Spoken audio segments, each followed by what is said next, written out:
The ego is the system that runs your sense of self. It is made out of thought patterns, emotions, and behavior loops, and the stories that try to hold it all together. Left unchecked, it creates endless existential searching, chronic disconnection, and the persistent sense that something is wrong. The goal of my videos is clarity, to see your identity and its contradictions for what they are, named precisely, to finally understand what it is that we're all running away from. I found over time that Stoicism really is like Enlightenment light.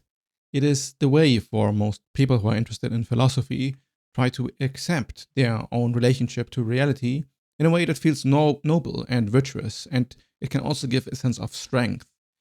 But as much as it can do this in theory, I find time and time again most people misinterpret Stoicism and don't actually engage with the philosophy behind it.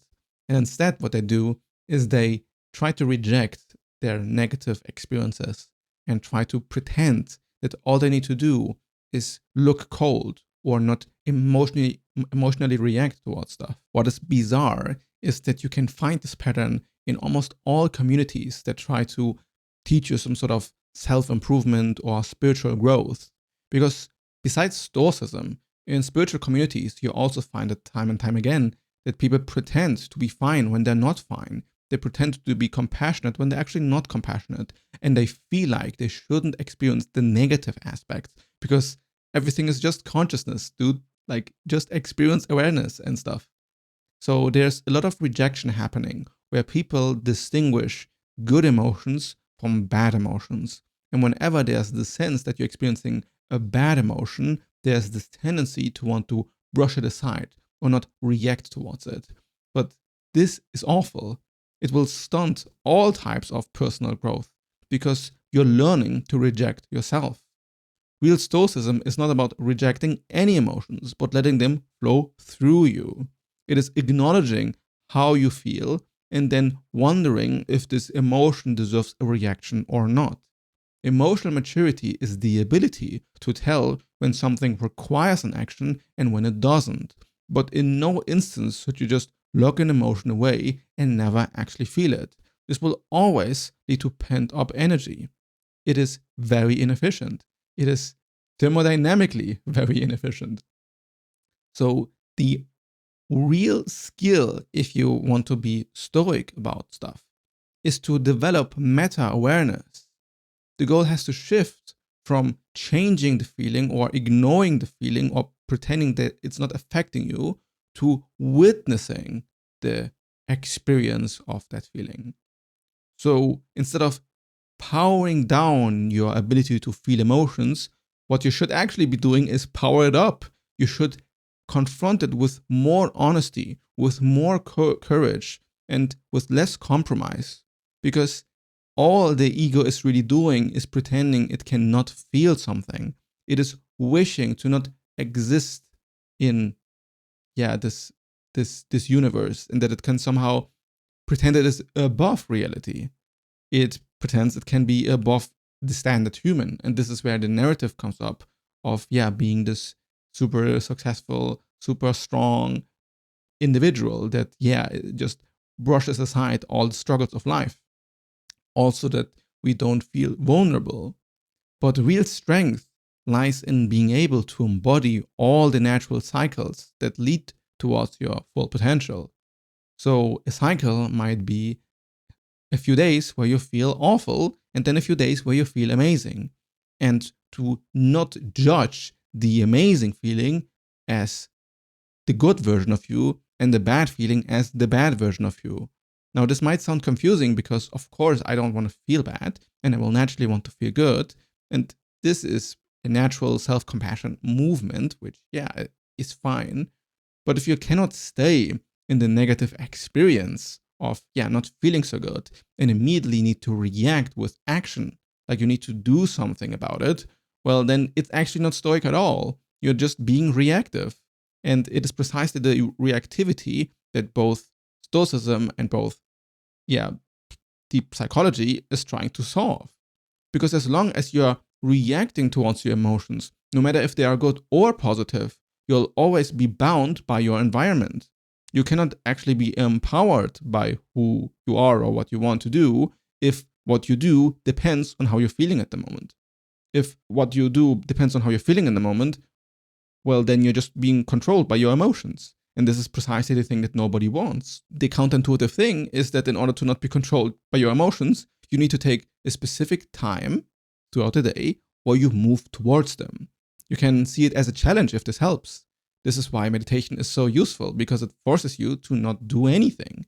It forces you to stay by however you feel or however you feel, and then see how your body engages with that. And it's so interesting because so many people say they are super stoic or they say they are super spiritual, but then they struggle a ton to meditate regularly. Why do you think that is?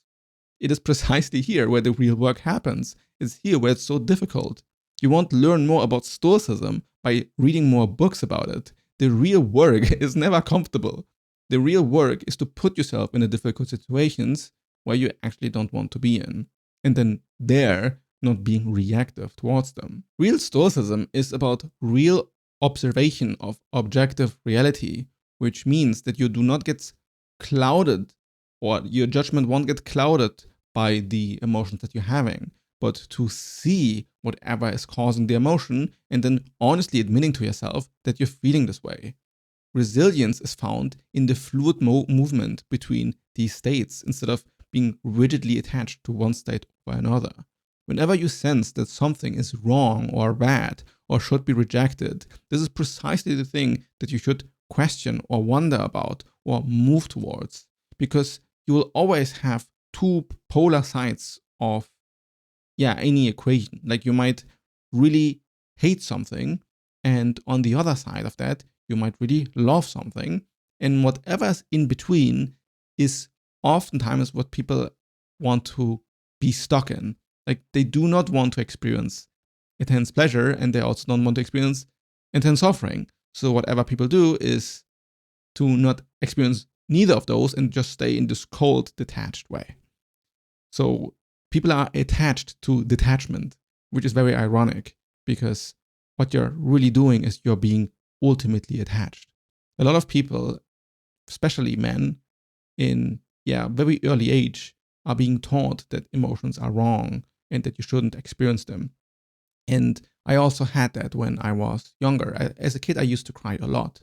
And then in my teens, I kind of learned that it makes me look bad if I cry. Like if you're 14-year-old in school and something bad happens and you start crying, it's just kind of being frowned upon, right? So you kind of probably have to, at least for a moment, push down the emotions to then maybe cry later at home if you let yourself. Like this would be the ideal scenario, because I understand that crying while you're in a professional conversation is not very productive. Just for social reasons. But to not allow yourself this movement of emotion is exactly the weakness. It is exactly the thing that will remove you from the power position that you imagine Stoicism will lead you towards.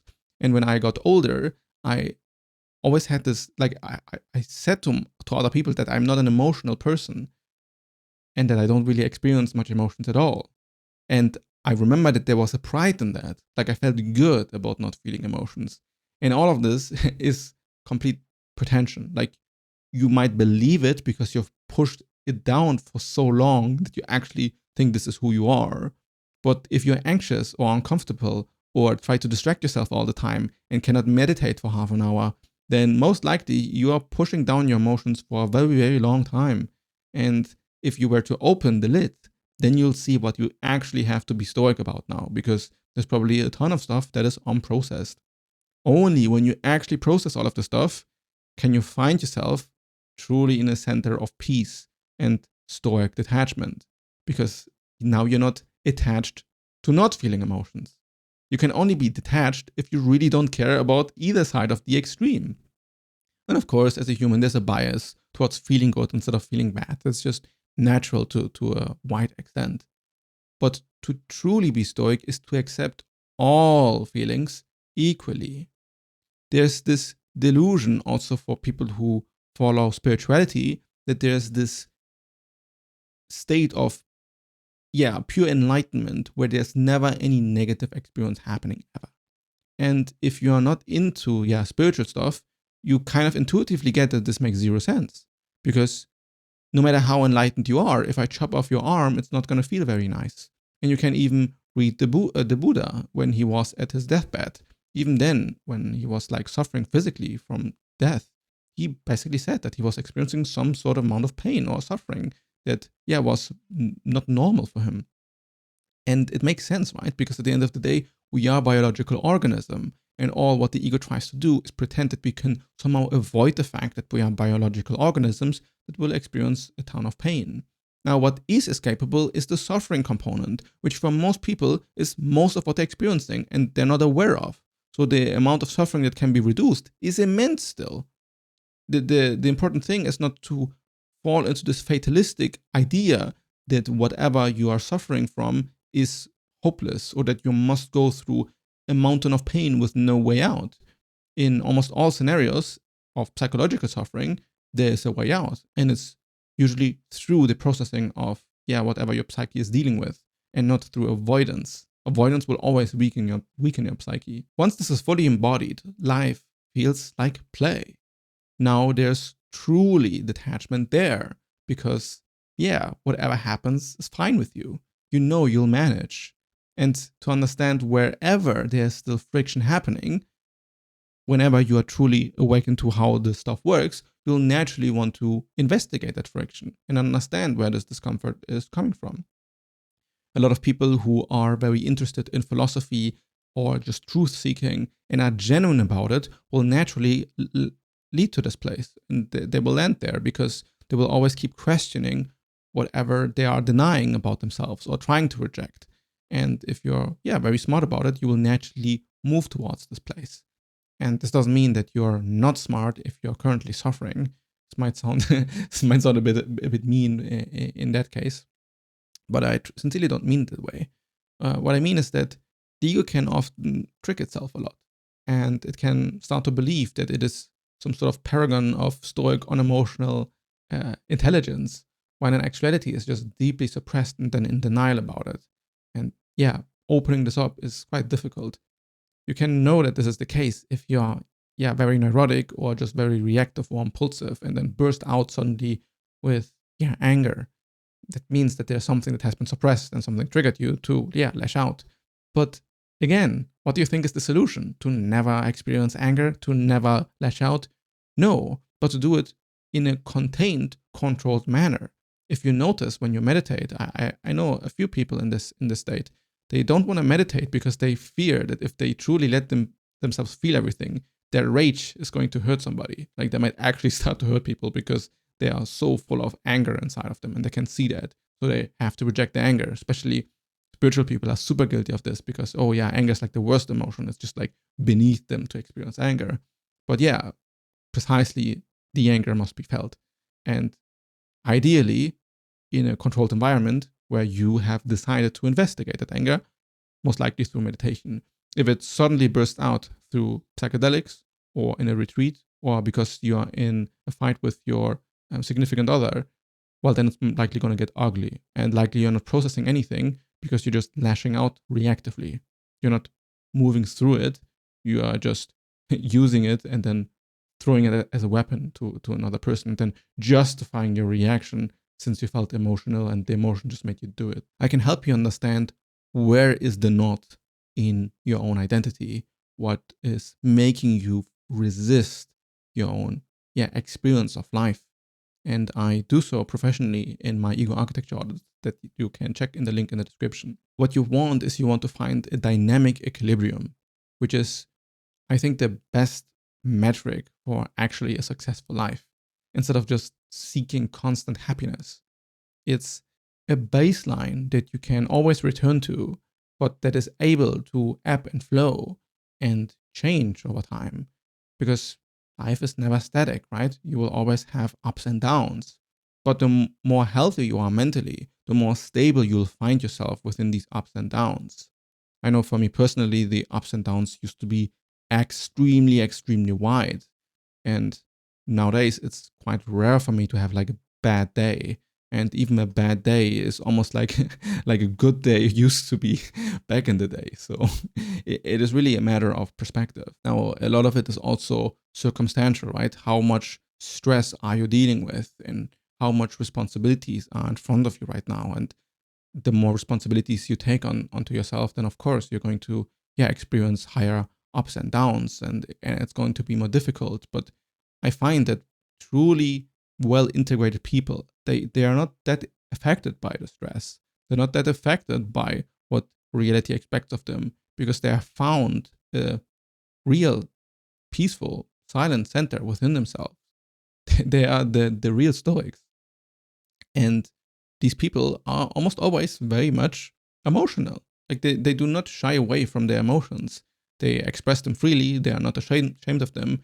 And it makes a ton of sense, right? Then everything becomes easier because you're not trying to manage something. You're not trying to hide something. And you're not to try to be something that you're not. And this is also what I cover in my last video about spiritual awakening, just being thermodynamic, which you can watch here, by the way. What a coincidence.